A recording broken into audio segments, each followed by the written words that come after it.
ಹೇಳಿ sir. Salary class ಆದ್ರೆ exemption will be up to 12.75 lakhs. ಆ ಸ್ಟ್ಯಾಂಡರ್ಡ್ ಡಿಡಕ್ಷನ್ ಅಲ್ಲ, ಎಕ್ಸಂಪ್ಷನ್ ಅಲ್ಲ, ಟೋಟಲ್ ಸ್ಯಾಲರಿ ನೀವು 12.75 lakhs ಇದ್ರೆ then you will be paying nothing because 75,000 however ಆ 12.75 lakhs ಜೊತೆ ನಮಗೆ ಕ್ಯಾಪಿಟಲ್ ಗೇನ್ ಅವು ಇದ್ರೆ ಮಾತ್ರ ಅದು ಬೇಡ. ಕ್ಯಾಪಿಟಲ್ ಗೇನ್ ಸಬ್ಜೆಕ್ಟ್ ಬಿಟ್ಬಿಡೋಣ. 12.75 lakhs ಜೊತೆ ಒಬ್ಬ ಸ್ಯಾಲರಿಡ್ ಎಂಪ್ಲಾಯಿ 1 ಲಕ್ಷ ತಗೋತಾ ಇದ್ದಾನೆ ಅಂತ ಹೇಳಿದ್ರೆ ಅವನು SBI ಅಕೌಂಟ್ ಅಲ್ಲಿ ಒಂದು 50,000 60,000 ಇರಲ್ವಾ? ಇದ್ರೆ ಕೊಡಿ, ಇಲ್ದೇ ಇದ್ರೆ ಇಲ್ಲ. ಆ ಟೈಮ್ ಅಲ್ಲಿ ನಿಮ್ಮ ರಿಬೇಟ್ ವರ್ಕ್ ಆಗಲ್ಲ ಅಂತ ಹೇಳ್ತಾ ಇದ್ದೀನಿ. ಅಲ್ಲ, ಬಟ್ ಸ್ಟಿಲ್ ಇದು it's an huge change. Obviously remarkable change, no doubt about it. But question ಏನು, ಕ್ಲಾರಿಟಿ ಒಂದೊಂದೇ ಹುಡ್ಕೊಂಡು ಹೋದಾಗ ಇನ್ನು ಸ್ವಲ್ಪ ಚೇಂಜಸ್ ಆಗುತ್ತೆ. ಡೆಫಿನೆಟ್ಲಿ ಅದನ್ನ ನೋಡಬಹುದು. ಇದು ಈ ನಿರಂತರವಾಗಿ ಎಲ್ಲೋ ಒಂದ್ ಕಡೆಗೆ ಟ್ಯಾಕ್ಸ್ ಕಟ್ಟುವಂತವ್ರಿಗೆ ಕೇಶವ್ಜಿ ಏನಿದು ಎಲ್ಲದಕ್ಕೂ ನಾವು ಟ್ಯಾಕ್ಸ್ ಕಟ್ತೀವಿ ಅನ್ನೋ ಮನೋಭಾವನೆ ಇತ್ತಲ್ಲ, ಅದು ನೋಡಿ. ಆದ್ರೆ ಒಂದ್ ಸಂಗತಿ ನಾವು ಗಮನದಲ್ಲಿಟ್ಟು ಮಾತಾಡಬೇಕು. ಹಿಂದೆ ಚುನಾವಣಾ ಸಂದರ್ಭ ಇದ್ದಂತ ಸಂದರ್ಭದಲ್ಲೂ ಕೂಡ ಎಲ್ಲೋ ಒಂದ್ ಕಡೆ ಮಾಡಬಹುದು ಅಂತ ನಾವೇ ಕೂಡ ಮಾತಾಡಿದ್ವಿ. ಏನೋ ಸ್ವಲ್ಪ ಒಂಚೂರು ಹೆಚ್ಚು ಕಡಿಮೆ ಆಗುತ್ತೆ, ಅವಾಗಲೂ ಮಾಡ್ಲಿಲ್ಲ, ಹಿಂದೂ ಮಾಡ್ಲಿಲ್ಲ. ಅಂದ್ರೆ ಈ ಬಾರಿ ಈ ಪ್ರಯತ್ನ ಕೈ ಹಾಕಿದ್ದಾರೆ. ಯಾಕಿರ್ಬೋದು ಅಂತ ಅಲ್ಲ, ಒಂದು ಟ್ರಂಪಿನ ಅಲ್ಲಿನ ಪ್ರೊಟೆಕ್ಷನಿಸ್ಟ್ ಧೋರಣೆಗಳು, ಇಂಡಿಯಾದಲ್ಲಿ ನೀವೀಗ ಡಿಮ್ಯಾಂಡ್ ನ ಸ್ಪರ್ ಮಾಡದೇ ಇದ್ರೆ ನಾವು ಗ್ಲೋಬಲ್ ಅನ್ಸರ್ಟನಿಟಿಯಲ್ಲಿ ಫೇಸ್ ಮಾಡಕ್ ಆಗಲ್ಲ. ತರದಕ್ಕಾಗಿ ಇದನ್ನ ಮಾಡಿದ್ದು ರೈಟ್ ಟೈಮ್. ಅದಕ್ಕೆ ಮುಂಚೆ ಪ್ರಾಬಲಿ ನಾವು ನಮ್ಮ ಬೋರ್ಡ್ ನ ಡಿಸ್ಪ್ಲೇ ಮಾಡಕ್ ಅವಕಾಶ ಕೊಡಿ. ಇದಕ್ಕೆ ಪರ್ಟಿಕ್ಯುಲರ್ ಇದಕ್ಕೆ ಸಂಬಂಧಪಟ್ಟ ಗುಡ್ ಇದೆ ಅಂತ ಹೇಳ್ತೀರಾ ಅಲ್ವಾ? ಬರೀ ಗುಡ್ ಅಲ್ಲ, ಬೋರ್ಡ್ ಇದೆ ನಿಮ್ ಮುಂದೆ. ಅದು ಓವರ್ ಆಲ್ ಆಗಿ ಇನ್ನೊಂದ್ಸಲ ನಾವು ಇದು ಮಾಡ್ತೀವಿ. But particularly for this tax slab good ಅಂತ ಹೇಳ್ತೀನಿ. ಓಕೆ ಸರ್, ಓಕೆ, ಇದು ಟ್ಯಾಕ್ಸ್ ಸ್ಲ್ಯಾಬಿಗೆ ಸಂಬಂಧಪಟ್ಟ limited to tax slab. Correct. ಅಲ್ಲ, ನನ್ಗೆ over all also I say it as good. ಯಾಕೆಂದ್ರೆ ಒಂದು ಬಜೆಟ್ ನ ನೀವು ಬರೀ ಒಂದು ಟ್ಯಾಕ್ಸ್ ಮತ್ತೆ ಇನ್ನೊಂದು ಅಂತ ನೋಡಲ್ಲ. ಓವರ್ ಆಲ್ ನಾನು ಇವತ್ತಿದ್ದಂತ ಪರಿಸ್ಥಿತಿಗೆ ದಿಸ್ ಬಜೆಟ್ ಇಸ್ ಗುಡ್ ಅಂತ ನಾನು ಹೇಳ್ತೀನಿ. ಹೇಳಿ ಸರ್, ವಿಶ್ವನಾಥ್ ಸರ್ ಹೇಳಿ. ಲೆಟ್ ಮಿ ಅಗೇನ್ ಹೇಳ್ತಿರೋ ಸರಿ ಇದೆ. Last year budget if at all if I am correctly ನಾನು ಗಮನಿಸಿದ್ದೀನಿ ಅಂತಂದ್ರೆ ಅದು ನಮಗೆ ಫಸ್ಟ್ 42.5-43% ಹತ್ತಿತ್ತು. Last time it was reduce to 39%. ಅದು ಏನು ಅಂದ್ರೆ 5 ಕೋಟಿ ಮೇಲೆ ನೀವು ಹಣ ಸಂಪಾದನೆ ಮಾಡಿದ್ರೆ ವರ್ಷಕ್ಕೆ ಅವ್ರಿಗೆ ಇದು 39% ಬರುತ್ತೆ. ಈಗ ನಾನು 30 ಲಕ್ಷ ಮೇಲೆ ತಗೊಳ್ತಾ ಇದ್ದೀನಿ ಅಂತಂದ್ರೆ 40 ಲಕ್ಷ ತಗೋತೀನಿ, 50 ಲಕ್ಷದ ಒಳಗಡೆ ತಗೊಂಡ್ರೆ ಇಟ್ ಅಪ್ರಾಕ್ಸಿಮೇಟ್ಲಿ ಕಮ್ಸ್ ಟು 35-36%. ಆ 5 crores ಅವ್ರ ಮೇಲೆ ಬಂದ್ರೆ ಮಾತ್ರ ಅದು 39% ಆಗುತ್ತೆ, ನಾಟ್ 43. ಯಾಕಂದ್ರೆ ಲಾಸ್ಟ್ ಇಯರ್ ಬಜೆಟ್ ಅಲ್ಲಿ ನಾನು ಗಮನಿಸಿದೆ. That is exactly my point. ಎಲ್ಲೂ ಸರ್ಚಾರ್ಜ್ ಬಗ್ಗೆ ಮಾತಾಡಿಲ್ಲ. ವೆದರ್ ದೇ ಚೇಂಜ್ ಮಾಡಿಲ್ಲ ಅಂತ it means they have not changed. Very true sir. My only contention is ಅದು 39% ಆಗಿರ್ಬೋದು, 43% ಆಗಿರ್ಬೋದು. ಇಟ್ ಇಸ್ ನಾಟ್ 30% ಅಂತ ಹೇಳ್ತಾ ಇದ್ದೀನಿ. That is correct. All even when you speak of 25% or 20%, it is not 20%. ಅದಕ್ಕೂ ಸರ್ಚಾರ್ಜಸ್ ಸೇರಿಸಬೇಕು. ನಾವು 20 ಅಂದ್ರೆ ಅಲ್ಲಿನೂ 2.5% 3% ಇದ್ರೆ ಇಟ್ ವಿಲ್ ಬಿ ಆಡೆಡ್. 23-24% ಆಗುತ್ತೆ. ಸ್ಲ್ಯಾಬ್ ನೋಡ್ತಾ ಇದೀವಲ್ಲ ಸರ್, ಆ ಸ್ಲ್ಯಾಬ್ ಮೇಲೆ ಅಂದಾಜು ಎಷ್ಟು ಸರ್ಚಾರ್ಜ್ ಬೀಳ್ಬೋದು ಸರ್? ಸಿಂಪಲ್ ಆಗಿ ತಗೊಳ್ಳಿ ಸರ್. ಹಿಂದೆ 7 ಲಕ್ಷ ರೂಪಾಯಿ ತನಕ ಪೂರ್ಣ ವಿನಾಯಿತಿ, ಈಗ ಅದು 12 ತನಕ ಹೋಗಿದೆ. 5 ಲಕ್ಷ ರೂಪಾಯಿ ಅಂದರೆ ಎಷ್ಟು ಪರ್ಸೆಂಟ್ ಆಯಿತು? ಅಷ್ಟು ಐ ಥಿಂಕ್ ಜನಗಳಿಗೆ ದಿಸ್ ಈಸ್ ಸಫಿಷಿಯಂಟ್. ಹಿಂದೆ 7 ಲಕ್ಷ ರೂಪಾಯಿ ತನಕ ತೆರಿಗೆ ರಿಯಾಯಿತಿ 100% ಸಿಕ್ತಿತ್ತು ಅಂಡರ್ 87A. ಇವತ್ತು ಆ 7 ಲಕ್ಷ ರೂಪಾಯಿ ಅನ್ನೋದು 8 ಆಗಿಲ್ಲ, 9 ಆಗಿಲ್ಲ, 12 ಲಕ್ಷ ರೂಪಾಯಿ ತನಕ ನಿಮ್ಗೆ ಫುಲ್ 87A ಬೆನಿಫಿಟ್ ಸಿಗುತ್ತೆ ನಿಮಗೆ. ಗೊತ್ತಾಯ್ತಲ್ಲ? ಈಗ ಇದೆಲ್ಲರಿಗೂ ಅನ್ವಯವಾಗುತ್ತೆ. ಇನ್ಫ್ಯಾಕ್ಟ್ ನಮ್ಮ ಡಾಕ್ಟರ್ ಕೇಶವ್ ಅವರು ಹೇಳಿದಾಗೆ, ಪ್ರೊಫೆಸರ್ ಕೇಶವ್ ಅವರು ಹೇಳಿದಾಗೆ, ನೀವು ಎಂಪ್ಲಾಯೀಸ್ ಆಗಿದ್ರೆ ನಿಮಗೂ 12,70,000, ಯಾಕಂದ್ರೆ ಸ್ಟ್ಯಾಂಡರ್ಡ್ ಡಿಡಕ್ಷನ್ 75,000 ಇದೆಯಲ್ಲ, ಆ ಬೆನಿಫಿಟ್ ಸಿಗುತ್ತೆ. ಬೇರೆಯವರಿಗಾದ್ರೆ ಲಾಸ್ಟ್ ಇಯರ್ ತನಕ, ಈಗ ಇಯರ್ ಎಂಡ್ ಎಷ್ಟು 7 ಲಕ್ಷ ರೂಪಾಯಿ ತನಕ ಉಳಿದಿದ್ರ ಮೇಲೆ ಕಟ್ಟಬೇಕಾಗಿತ್ತು. ಈಗ ಯಾರೂ ಸಹ ಸರ್ ಟ್ರಸ್ಟ್ ಮೀ 10 ಲಕ್ಷ ರೂಪಾಯಿಗಿಂತ 1 ರೂಪಾಯಿ ಜಾಸ್ತಿ ನಿರೀಕ್ಷೆ ಮಾಡಿರಲಿಲ್ಲ. 12 ಲಕ್ಷ ರೂಪಾಯಿ ತನಕ ಅಂದ್ರೆ trust me it is excellent, remarkable. Adding to him, ಈಗ 12 ಲಕ್ಷ ಬರುವವ್ರಿಗೆ ಈಗ ಅಂಕಿಅಂಶ ಅವರೇ ಕೊಟ್ಟಿರೋ ಪ್ರಕಾರ 80,000 ಇಸ್ ದ ಸೇವಿಂಗ್ಸ್.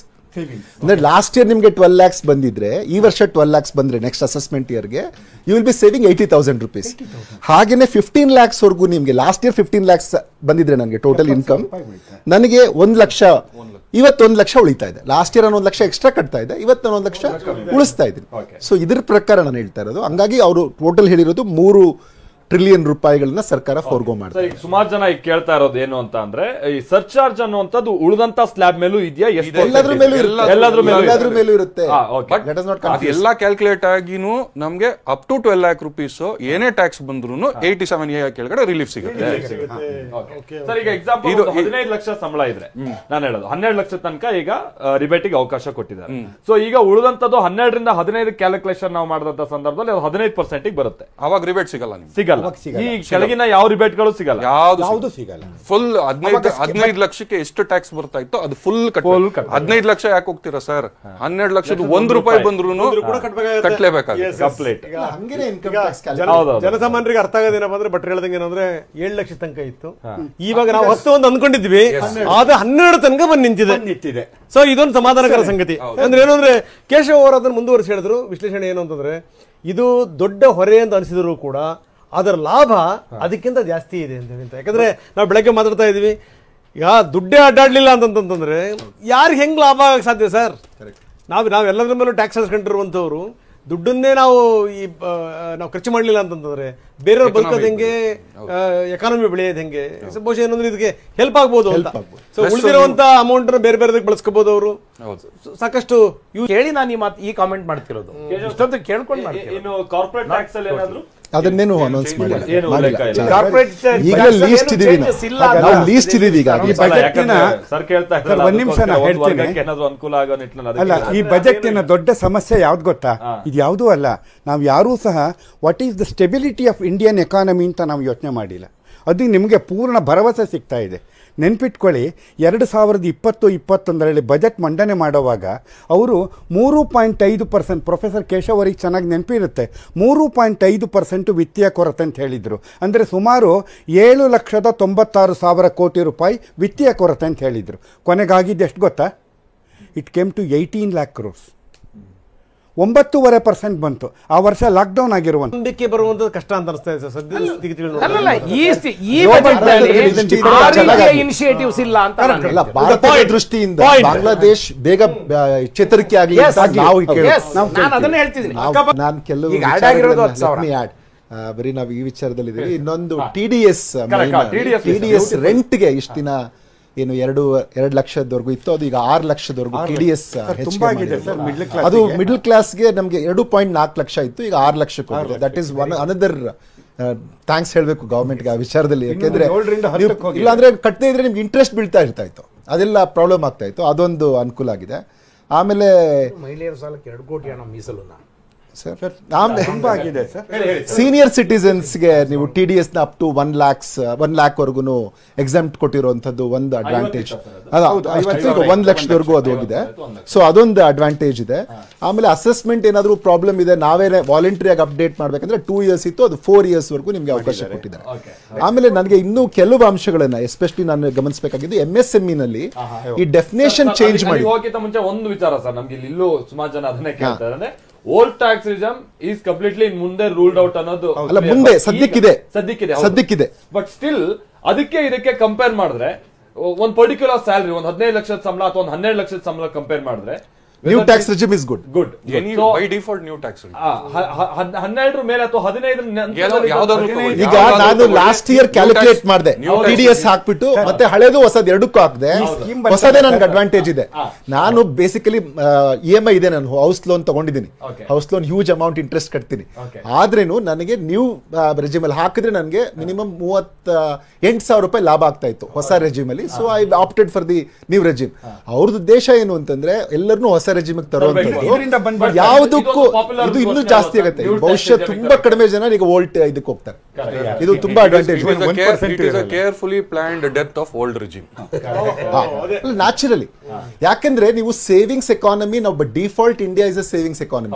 ನೀವು ಕೊಡಿ ಬಿಡಿ, ನಾನು ಅವಾಗಲೇ ತಮ್ಮ ಹತ್ರ ಮಾತಾಡೋ ಹೇಳ್ತಾ ಇದ್ದೆ, ಈ 1930s ಅಲ್ಲಿ ಗುರ್ಲೆಂಡ್ ಶಾ ಮತ್ತೆ ರಾಟ್ಕ್ಲಿಫ್ ಕಮಿಟಿ ಮಧ್ಯೆ ಒಂದು ಡಿಸ್ಕಷನ್ ನಡೆಯುತ್ತೆ. ಬಡ್ಡಿ ಇದ್ರೆ ನಾವು ಸೇವ್ ಮಾಡ್ತೀವಾ, ಬಡ್ಡಿ ಜಾಸ್ತಿ ಇದ್ರೆ ನಾವು ಸೇವ್ ಮಾಡ್ತೀವಾ ಅಂತ. ಸೊ ಆ ಡಿಸ್ಕಷನ್ ಅಲ್ಲಿ ಹೊರಗೆ ಬಂದಿದ್ದ ಅಂಶ ಏನು ಅಂತಂದ್ರೆ, ಒಂದ್ ವೇಳೆ ಅವ್ರಿಗೆ ಇಚ್ಛೆ ಇದ್ರೆ ಈಗ ಮನೆ ಕಟ್ಟಬೇಕು ಮತ್ತೊಂದು ಸೇವಿಂಗ್ಸ್ ಅವರು ಇಂಟ್ರೆಸ್ಟ್ ಜಾಸ್ತಿ ಇದ್ರು ತಗೋತಾರೆ, ಯಾಕಂದ್ರೆ ಅವಾಗ ಆ ಒಂದು ಇದಿರುತ್ತೆ. ಸೊ ಯಾವುದೇ ನೀವು ಆ ಥರದ್ದಾಗಿ, ಹಾಗಾಗಿ ಇಂಡಿಯನ್ ಎಕಾನಮಿನ ನೀವು ಇವಾಗ ಜಾಸ್ತಿ ಬೂಸ್ಟ್ ಮಾಡಬೇಕು ಅಂತಂದ್ರೆ ಕನ್ಸಂಪ್ಷನ್ ಎಕ್ಸ್ಪೆಂಡಿಚರ್ ಜಾಸ್ತಿ ಮಾಡಬೇಕು. ಕನ್ಸಂಪ್ಷನ್ ಎಕ್ಸ್ಪೆಂಡಿಚರ್ ಜಾಸ್ತಿ ಮಾಡಬೇಕು ಅಂದ್ರೆ ಜನರ ಹತ್ರ ದುಡ್ಡು ಜಾಸ್ತಿ ಇರಬೇಕು. ಜನರ ಹತ್ರ ದುಡ್ಡು ಜಾಸ್ತಿ ಇರಬೇಕು ಅಂದ್ರೆ ಈ ತರದ ಅವಕಾಶಗಳನ್ನ ಕೊಡಬೇಕು. ನೀವು ಎಕ್ಸ್ಪೆಂಡಿಚರ್ಗೆ ಹೆಚ್ಚು ಒತ್ತು ಕೊಡಬೇಕು. ನೀವು ಬೈ ಡಿಫಾಲ್ಟ್ ನೀವು ಕೊಟ್ರೇನು ನಾನು ಸೇವ್ ಮಾಡೋದು ನಾನು ಮಾಡೇ ಮಾಡ್ತೀನಿ, ಯಾಕಂದ್ರೆ that is there my bell. So new tax ರಿಜೈಮ್ಗೆ ಈಗ ತುಂಬಾ ಜನರನ್ನ ಪುಲ್ ಕೇಂದ್ರ ಸರ್ಕಾರ ಇಂಥದ್ದು ನಿರ್ಧಾರ ತೆಗೆದುಕೊಂಡಿರೋದ್ರಲ್ಲಿ ಒಂದು ಯೋಚನೆ ಇದೆ ಅನ್ನೋಂಥದ್ದು ಗೊತ್ತಾಗ್ತಾ ಇದೆ. ಕೇಶವ್ ಸರ್, ನೀವು MSME ಬಗ್ಗೆ ಹೇಳ್ತಾ ಇದ್ರಿ. ಈಗ MSME ಇದು ಏನು ಡೆಫಿನೇಷನ್ ಇದೆ, ನಾವು ಲಾಸ್ಟ್ ಇದು COVID-19 ಟೈಮಲ್ಲಿ ಚೇಂಜ್ ಮಾಡಿದ್ರು. ಮೊದಲು ಬರೀ ಇನ್ವೆಸ್ಟ್ಮೆಂಟ್ ಅಲ್ಲಿ ಇತ್ತು, ಟರ್ನ್ ಓವರ್ಗೂ ಸೇರಿಸ್ಕೊಂಡು ಒಂದು ಡೆಫಿನೇಷನ್ ಮಾಡಿದ್ರು. ಅದು ಈ ಸರಿ ರಿವೈಸ್ ಮಾಡಿದ್ದಾರೆ. ಸೊ ಇದು ರಿವೈಸ್ ಮಾಡಿದ್ರೆ ಏನು ಅಡ್ವಾಂಟೇಜ್ ಆಗುತ್ತೆ ಅಂದ್ರೆ, ಈಗ ಸೇವ್ 1 crore ಮೊದಲು ಮೈಕ್ರೋ ಇಂಡಸ್ಟ್ರೀಸ್ಗೆ 1 crore ಇದ್ರೆ 1 crore 10 lakhs ಅವ್ನು ಇನ್ವೆಸ್ಟ್ ಮಾಡಬೇಕು ಅಂತ ಇದ್ರೆ ಅವ್ನು ಇನ್ವೆಸ್ಟ್ಮೆಂಟ್ ಅಲ್ಲಿ ಅವ್ನು ಯೋಚನೆ ಮಾಡ್ತಾನೆ, ನನಗೆ ಇದೆಲ್ಲ ಹೋಗ್ಬಿಡುತ್ತೆ, ನನಗೇನು ಕನ್ಸೆಷನ್ ಸಿಗುತ್ತೆ ಅದು ಹೊಟ್ಟೋಗ್ಬಿಡುತ್ತೆ, ಅದಕ್ಕೆ ಅವ್ನು ಇನ್ನೊಂದೇನೋ ಒಂದು ಓಪನ್ ಮಾಡಿ ಇನ್ನೊಬ್ಬರ ಹೆಸರಲ್ಲಿ ಓಪನ್ ಮಾಡಿ ಇದೆಲ್ಲ ತೊಂದರೆಗೊಳಗಾಗ್ತಾ ಇರ್ತಾರೆ. ಸೊ ಇದು ಯಾವಾಗಲೂ ಅವಾಗ ಕಾಲದಿಂದ ಕಾಲಕ್ಕೆ ಇದು ರಿವಿಷನ್ ಮಾಡಿದ್ರೆ ನೀವು ಇನ್ವೆಸ್ಟ್ಮೆಂಟ್ನ ಹೆಚ್ಚಿನ ಜನ ಇನ್ನು ಅದರಲ್ಲಿ ಇನ್ವೆಸ್ಟ್ ಮಾಡಿ ಅವ್ರ ಇಂಡಸ್ಟ್ರಿನ ಇನ್ನೂ ಗ್ರೋತ್ ಮಾಡೋಕ್ಕೆ ಟ್ರೈ ಮಾಡ್ತಾರೆ. ಸೊ ಈಗ ಆ ಥರದ ಮೈಕ್ರೋ ಇಂಡಸ್ಟ್ರೀಸ್ಗೆ ಮೊದಲು ಏನು 1 ಕೋಟಿ ಇತ್ತು, ಅದೀಗ 2.5 ಕೋಟಿ ಮ್ಯಾಕ್ಸಿಮಮ್ವರೆಗೂ ಇದು ಮಾಡಿದ್ದಾರೆ. ಟರ್ನ್ ಓವರ್ ಒಂದು ವೇಳೆ 5 ಕೋಟಿ ಇದ್ರೆ ಅದು 10 ಕೋಟಿವರೆಗೂ ಟರ್ನ್ ಓವರ್ಗೆ ಅವಕಾಶ ಕೊಟ್ಟಿದ್ದಾರೆ. ಸೊ ಹಾಗಾಗಿ ಮೈಕ್ರೋ ಇಂಡಸ್ಟ್ರೀಸ್ಗೆ ಹೆಚ್ಚು ಒತ್ತು ಸಿಗುತ್ತೆ. ದುಡ್ಡು ಇದ್ದವರು ಕೂಡ ಈಗ ಹಾಕಿದ್ರೆ ನನ್ನ ಕನ್ಸೆಷನ್ ಹೋಗುತ್ತೆ, ನನ್ನ ಮೈಕ್ರೋ ಉಳಿಯಲ್ಲ ಅನ್ನೋರು ಆಗ್ತಾ ಇರಲಿಲ್ಲ. ಅದನ್ನ ಇನ್ನಷ್ಟು ಡೆವಲಪ್ ಮಾಡ್ಸಕ್ಕೆ ಟ್ರೈ ಮಾಡ್ತಾ ಇರಲ್ಲ. ಅವ್ರು ಇನ್ನೊಂದು ಯಾವುದೋ ಒಂದು ಹೆಸರಲ್ಲಿ ಮಾಡೋದು, ಅವಾಗ ಅದನ್ನ ಬೆಳೆಸೋಷ್ಟು ಇನ್ನೂ 10 ವರ್ಷ ಹೋಗ್ತಾ ಇತ್ತು. ಸೊ ಈಗ ಅದನ್ನ ಚೇಂಜ್ ಮಾಡಿರೋದ್ರಿಂದ ಈಗ ಭಾರತದಲ್ಲಿ ಮೈಕ್ರೋ ಇಂಡಸ್ಟ್ರಿ ಅಂತಂದ್ರೆ ಅವ್ರ ಟರ್ನ್ ಓವರ್ 5 ಕೋಟಿ ಅಂತ ಇದ್ದಂಥದ್ದು 10 ಕೋಟಿಗೆ ಆಗಿದೆ. ಇನ್ವೆಸ್ಟ್ಮೆಂಟ್ 2.5 ಕೋಟಿಗೆ ಆಗಿದೆ. 1 ಕೋಟಿಯಿಂದ 2.5 ಕೋಟಿಗೆ ಆಗಿದೆ. ಈ ಸ್ಮಾಲ್ ಇಂಡಸ್ಟ್ರೀಸ್ ಅಂತ ಏನ್ ಕರಿತಾ ಇದ್ವಿ ಅದು 10 ಕೋಟಿ ಇನ್ವೆಸ್ಟ್ ಮಾಡಬಹುದಾಗಿತ್ತು, ಮುಂಚೆಯಾಗಿತ್ತು. ಸದ್ಯಕ್ಕೆ ಅದನ್ನ 25 ಕೋಟಿವರೆಗೂ ಇನ್ವೆಸ್ಟ್ ಮಾಡಕ್ಕೆ ಅವಕಾಶ ಮಾಡಿಕೊಟ್ಟಿದ್ದಾರೆ. ಟರ್ನ್ ಓವರ್ನ 50 ಕೋಟಿ ಇದ್ದದ್ದು 100 ಕೋಟಿಗೆ ಟರ್ನ್ ಓವರ್ಗೆ ಅವಕಾಶ ಕೊಟ್ಟಿದ್ದಾರೆ. ಹಾಗೆ ಮೀಡಿಯಂ ಇಂಡಸ್ಟ್ರೀಸ್ನ 50 ಕೋಟಿ ಇದ್ದದ್ದು 125 ಕೋಟಿವರೆಗೂ ಮಾಡಿದ್ದಾರೆ. ಸೊ ಹ್ಯೂಜ್ ಜಂಪ್ ಅದು. ಟರ್ನ್ ಓವರ್ ಅಲ್ಲಿ 250 ಕೋಟಿಯಿಂದ 500 ಕೋಟಿಗೆ. ಸೊ ದೊಡ್ಡ ಜಂಪ್ ಅದು. ಆ ಥರ ಆದಾಗ ಏನಾಗುತ್ತೆ, ಇಂಡಸ್ಟ್ರಿಯಲ್ ಗ್ರೋತ್ಗೆ ಒಂದಷ್ಟು ಅವಕಾಶ ಸಿಗುತ್ತೆ. ಅದರಲ್ಲಿ ಮುಖ್ಯವಾಗಿ ಏನು ಅಂತಂದ್ರೆ ಎಂಟ್ರಪ್ರಿನರ್ಸ್ನ, ನೀವು ವುಮೆನ್ ಎಂಟ್ರಪ್ರಿನರ್ಸ್ನ ಹೆಚ್ಚಿಗೆ ಮಾಡಿದ್ರೆ, ಮಹಿಳಾ ಉದ್ಯಮಿಗಳನ್ನ ಹೆಚ್ಚು ಮಾಡಿದ್ರೆ ಅದರಿಂದ ಅವ್ರಿಗೇನ ನಮ್ಗೆ ಇವಾಗ ಡೇಟಾ ಏನು ಹೇಳುತ್ತೆ ಅಂದ್ರೆ, ಜನರಲಿ ಅವರು 3 ಪಟ್ಟು ಹೆಚ್ಚು ಮಹಿಳೆಯರನ್ನ ಕೆಲಸಕ್ಕೆ ಸೇರಿಸ್ಕೋತಾರೆ. ಈ ಡೇಟಾ ಹೇಳುತ್ತದು. ಮತ್ತೆ ನಿಮಗೆ over all compound annual growth rate ಏನಿರುತ್ತೆ ಅದು ಜಾಸ್ತಿ ಇರುತ್ತೆ. ರೆವೆನ್ಯೂ 10 ವರ್ಷದ ಕ್ಯಾಲ್ಕುಲೇಟ್ ಮಾಡಿದ್ರೆ ಅವ್ರದ್ದು ಡಬಲ್ ಆಗಿರುತ್ತೆ. ಸೊ ಹಂಗಾಗಿ ಮಹಿಳಾ ಉದ್ಯಮಶೀಲನ ಹೆಚ್ಚು ಮಾಡೋಕ್ಕೆ ಇವ್ರು ಏನು ಮಾಡಿದ್ದಾರೆ, ಇನ್ಕ್ಲೂಸಿವಿಟಿ ಇರಲಿ ಅಂತ ಹೇಳಿ 5 ಲಕ್ಷ ವುಮೆನ್ ಎಂಟರ್ಪ್ರಿನರ್ಸ್, ಅದರಲ್ಲೂ ಮಾರ್ಜಿನಲೈಸ್ ಕ್ಲಾಸ್ಗೆ ಏನು SC/ST ವುಮೆನ್ ಇದ್ದಾರೆ ಅವ್ರನ್ನ 5 ಲಕ್ಷ ವುಮೆನ್ಗೆ ಎನ್ಕರೇಜ್ ಮಾಡೋಕ್ಕೆ ಫೈನಾನ್ಸನ್ನ ಘೋಷಣೆ ಮಾಡಿರುವಂಥದ್ದು ಇದೆ. ಮಹಿಳಾ ಸಬಲೀಕರಣಕ್ಕೆ ದೊಡ್ಡ ಹೆಜ್ಜೆ ಅದು ಅಂತ ನನಗನ್ಸುತ್ತೆ. ಆಮೇಲೆ ನೀವು ಇದರಿಂದ ಓವರ್ ಆಲ್ ಒಂದು ರಿಜಿಸ್ಟ್ರೇಷನ್ ಆಗಿರುವಂಥವ್ರದ್ದು 1 ಕೋಟಿವಾಗಿದೆ, ಅದನ್ನ ಹೆಚ್ಚು ಮಾಡಬೇಕಂತ. ಇವಾಗ ನಮ್ಮಲ್ಲಿ ರಿಜಿಸ್ಟರ್ ಆಗಿರುವಂಥ MSMEಗಳು ಕಡಿಮೆ, ಅದನ್ನ ಹೆಚ್ಚು ಮಾಡೋಕ್ಕೆ ಇವೆಲ್ಲವೂ ಹೆಚ್ಚು ಅನುಕೂಲ ಆಗುತ್ತೆ ಅನ್ನುವಂಥದ್ದು. ಈಗ 7.5 ಕೋಟಿ ಎಂಪ್ಲಾಯ್ಮೆಂಟ್ ಬರೀ ರಿಜಿಸ್ಟರ್ಡ್ ಇದರಿಂದ ಸಿಗ್ತಾ ಇದೆ. ಅದನ್ನ ಇನ್ನೂ ಹೆಚ್ಚು ಮಾಡುವಂಥದಕ್ಕೆ ಈ ಒಂದು ಆಯಾಮ ಸಿಗುತ್ತೆ. ಯಾಕೆಂತಂದ್ರೆ ನಮ್ದು ಎಕ್ಸ್ಪೋರ್ಟ್ಸ್ ಇರ್ಬೋದು, ಇದರಲ್ಲೆಲ್ಲನೂ ನಮಗೆ MSME ರೋಲ್, ಅದರಲ್ಲೂ ಮೈಕ್ರೋ ಇಂಡಸ್ಟ್ರೀಸ್ದೇ ಜಾಸ್ತಿ ರೋಲ್ ಇರೋದು ಮೈಕ್ರೋ ಇಂಡಸ್ಟ್ರೀಸು. ಹಾಗಾಗಿ ಭಾರತದಲ್ಲಿ ಉತ್ಪಾದನೆ ಮಾಡಿ ಭಾರತಕ್ಕಾಗಿ ಮತ್ತು ವಿಶ್ವಕ್ಕಾಗಿ ಇದು 2 ಕಾಂಪೊನೆಂಟ್ಸ್ ಇಲ್ಲಿರೋದ್ರಿಂದ that will add to the weight. ಮತ್ತೆ ನಾವು ಒಂದು ಬೇಜಾರು ವಿಚಾರ ಏನು ಅಂತಂದರೆ, ಇದರಲ್ಲಿ ನಾನು ನೋಡುವಾಗ ನನಗೇನಾದರೂ ಇದರಲ್ಲಿ ತುಂಬ ಬೇಜಾರು ಏನಾದ್ರು ಒಂದು ವಿಚಾರದಲ್ಲಿ ಇದೆಯಾ ಅಂತಂದರೆ, ಕ್ಯಾಪಿಟಲ್ ಎಕ್ಸ್ಪೆಂಡಿಚರ್ ಕಡಿಮೆ ಮಾಡಿರುವಂಥದ್ದು. ಕ್ಯಾಪಿಟಲ್ ಎಕ್ಸ್ಪೆಂಡಿಚರ್ ನಮಗೆ ಲಾಸ್ಟ್ ಟೈಮು 11.11 ಅಂತ ನಾವು ಹೇಳ್ತಾ ಇದ್ವಿ, ಅಂದರೆ 11 ಟ್ರಿಲಿಯನ್ ಇತ್ತು, 11 ಟ್ರಿಲಿಯನ್ ಇತ್ತು. ಈ ಸರಿ ಅದನ್ನು ಅವ್ರು ಹೇಳಿರೋದು ರೀಸನ್ ಏನು ಅಂತಂದರೆ, ಅಷ್ಟು ಉಪಯೋಗಿಸೋಕ್ಕಾಗಲಿಲ್ಲ ನಮಗೆ. ಜುಲೈಯಲ್ಲಿ ಅನೌನ್ಸ್ ಮಾಡಿದ್ವಿ, ಅದು ಉಪಯೋಗಿಸೋಕ್ಕಾಗಲಿಲ್ಲ ನಮಗೆ. ಹಂಗಾಗಿ ನಾನು ಇದನ್ನು 10.18 ಟ್ರಿಲಿಯನ್, 8 ಲಕ್ಷ ಕೋಟಿಗೆ ನಾವು ಈ ವರ್ಷ ಎಸ್ಟಿಮೇಟ್ ಮಾಡ್ತಾ ಇದ್ದೀವಿ ಅಂತ ಹೇಳಿದ್ದಾರೆ. ಬಹುಶಃ ಅದನ್ನು ಅಷ್ಟೇ ಉಳಿಸ್ಕೋಬೇಕಿತ್ತ ಅಂತ ನನಗೆ ಒಂದು ಯಾವಾಗಲೂ ಅನಿಸ್ತಾ ಇರುತ್ತೆ. ಯಾಕೆಂದರೆ ಇನ್ವೆಸ್ಟ್ಮೆಂಟ್ ಈ ಟೈಮಲ್ಲಿ ಜಾಸ್ತಿ ಆಗಿದ್ರೆ ಕೆಪೆಕ್ಸ್, ಮೋಸ್ಟ್ಲಿ ಪ್ರೈವೇಟ್ ಇನ್ವೆಸ್ಟ್ಮೆಂಟ್, ವಿತ್ತೀಯ ಕೊರತೆಯನ್ನ ಮನಸ್ಸಲ್ಲಿ ಇಟ್ಕೊಂಡು ಈ ತರದ ಆ ತರ ಕ್ಯಾಲ್ಕುಲೇಷನ್ ಇದಕ್ಕೆ ಸಂಬಂಧ ಇಲ್ಲ. ಲೋನ್ ಮಾಡಿದ್ರೆ ವಲಯಕ್ಕೆ ಶಿಫ್ಟ್ ಮಾಡಿಬಿಟ್ಟಿದ್ದಾರೆ. ಲೋನ್ ತಗೊಂಡು ನಾವು ಕ್ಯಾಪೆಕ್ಸ್ ಎಲ್ಲ ಪೂರ್ತಿನೂ ಉಪಯೋಗಿಸ್ತಿದ್ದೀವಿ, ಅದೂ ಸಮಸ್ಯೆ ಆಗ್ತಿರ್ಲಿಲ್ಲ. ಬಟ್ ಇದನ್ನ 10.18 lakh crores ಅದಕ್ಕೆ ಒಂದು ಮಲ್ಟಿಪ್ಲೈಯರ್ ಎಫೆಕ್ಟ್ ಸ್ವಲ್ಪ ಕಡಿಮೆ ಆಗುತ್ತೆ. ಯಾಕಂದ್ರೆ ಯಾವಾಗಲೂ ನಮಗೆ ಪಬ್ಲಿಕ್ ಇನ್ವೆಸ್ಟ್ಮೆಂಟ್ ಇಂದ ಬೂಸ್ಟ್ ಆಗ್ತಾ ಇತ್ತು ಪ್ರೈವೇಟ್ ಇನ್ವೆಸ್ಟ್ಮೆಂಟ್. ಇವಾಗ ಸ್ವಲ್ಪ ಕಡಿಮೆ ಆಗಂದ್ರೆ ನೀವು ಉಪಯೋಗಿಸಿದ್ದೆ ಅಷ್ಟೇ ಅಂದ್ರೆ ಅಷ್ಟೇ ಇರುತ್ತೆ.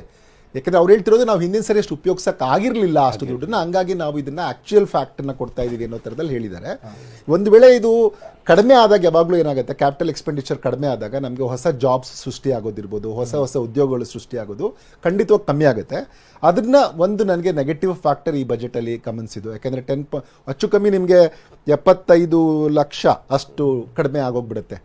ಅಷ್ಟು ಅದೊಂದು ಇದನ್ನ ನೀವು ಕಡಿಮೆ ಇದ್ದಿದ್ರೆ, ಅದು ಬಿಟ್ಟರೆ ನನಗೆ ಬಹುತೇಕ ಎಲ್ಲ ಸೆಕ್ಟರ್ಸ್ ಅಲ್ಲಿ ಇವರು ಎನ್ಹಾನ್ಸ್ ಮಾಡಿರೋದನ್ನ ಗಮನಿಸಬಹುದು. ಅಗ್ರಿಕಲ್ಚರ್ಗೆ ಕೊಟ್ಟಿರೋದಿರ್ಬೋದು, ಹೆಲ್ತ್ ವಿಚಾರಕ್ಕೆ ಇನ್ನೂ ಅದು ಡೀಟೇಲ್ಸ್ನ ನೋಡಬೇಕು.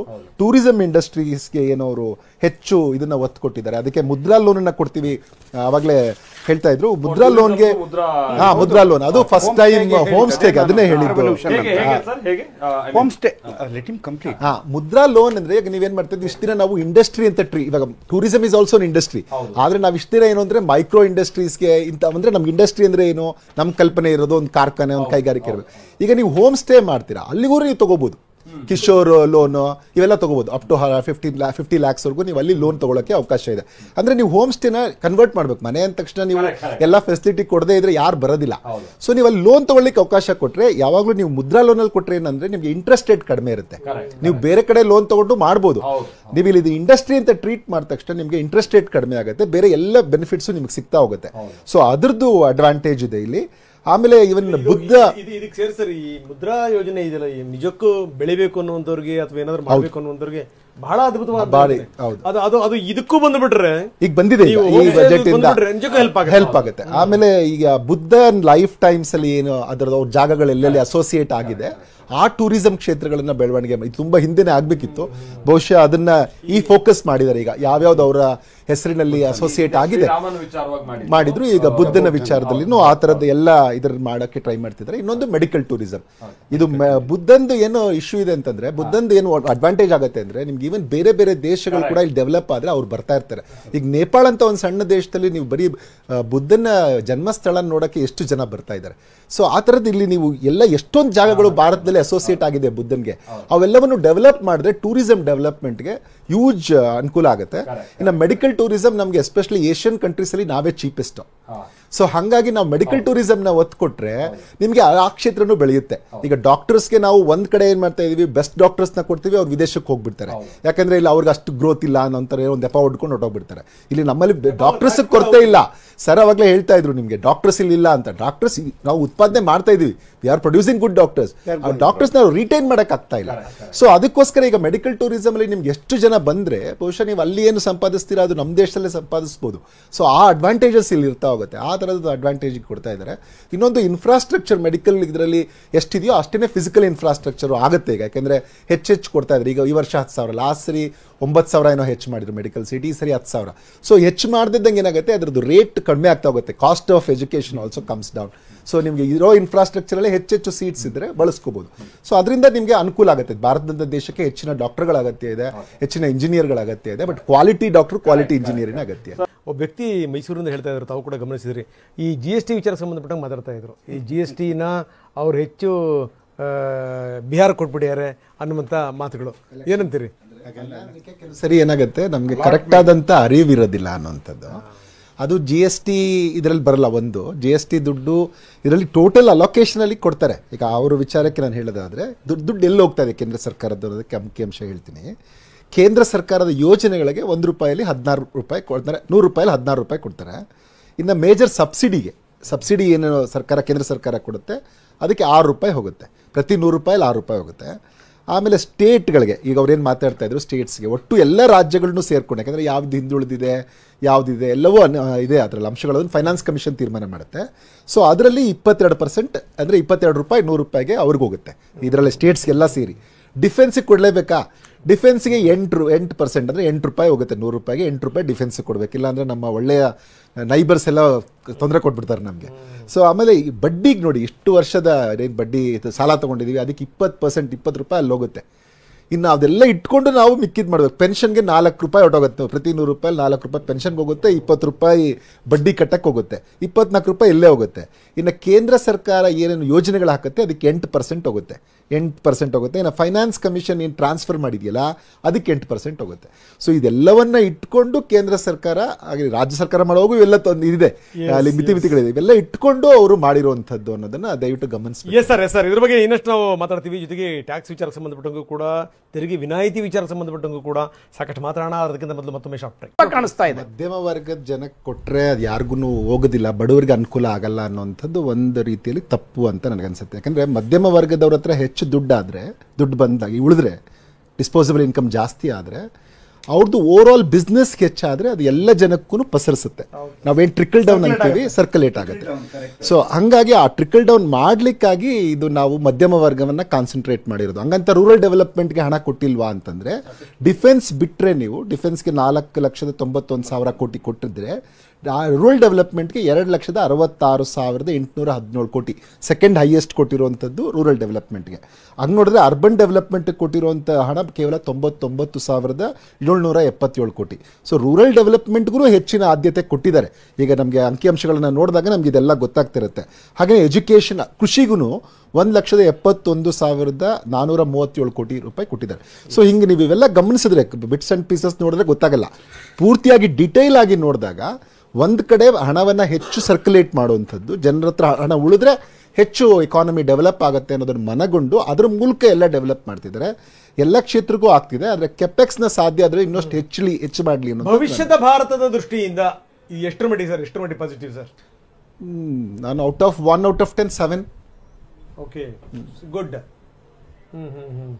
Fine, thank you very much sir. ನಮ್ಮೆಲ್ಲರಿಗೂ ಕೂಡ ಧನ್ಯವಾದ.